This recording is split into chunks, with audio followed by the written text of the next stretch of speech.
your host here, G.Dot, and today we'll be talking about one of the most illustrious and yet very depressing poets of all time, Charles Bukowski. A quick intro, of course. It seems I forgot my script, but you know. Yeah.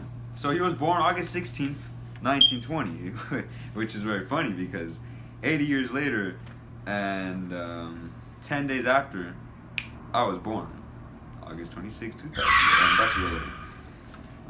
Yeah, he died March 9th, 1994 at age 73. No, that's a pretty good life, I would say. So he was known to be a German-American poet, novelist, and short story writer. His writing was influenced by the social, cultural, and economic ambience of his home city of LA.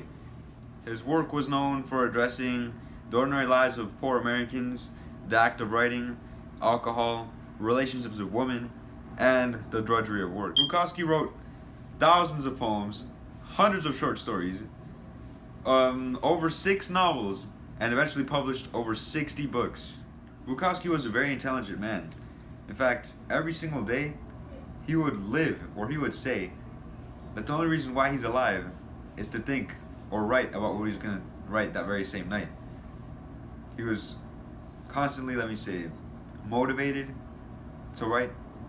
He loved it. In fact, he would say things like, if the writing doesn't roar out of you, then don't do it. He made a whole poem about reasons why you shouldn't do it. This guy was like very,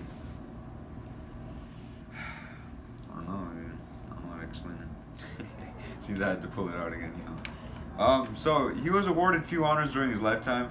In 1974, he was given a National Endowment for the Arts grant, and he won a Louis Jean Press Award and the Civil Reel Award from the San Francisco Festival of the Arts. His writing was considered to be very simplistic and crude because he was always depressed. Like he was a maniac when it came to depression.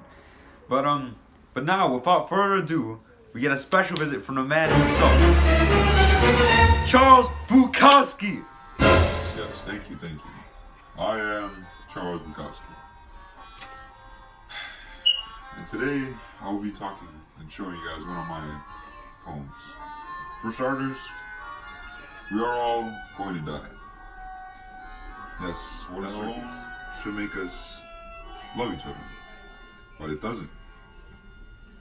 We are terrorized and flattered by triviality. We are eaten up by nothing. This is my poem, What Can We Do?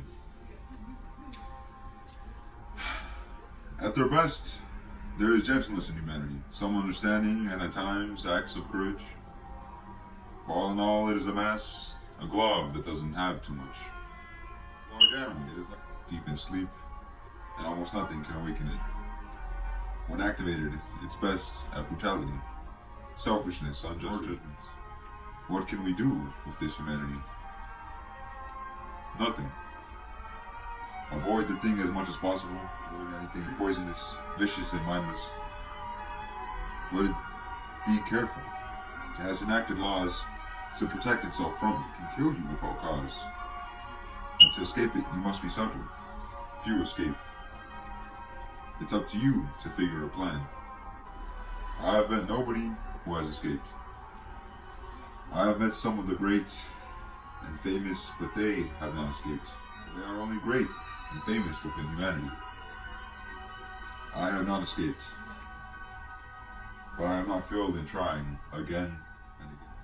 Before my death, I hope to attain my life.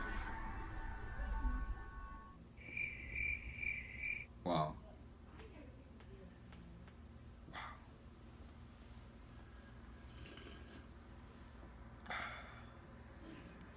Wow.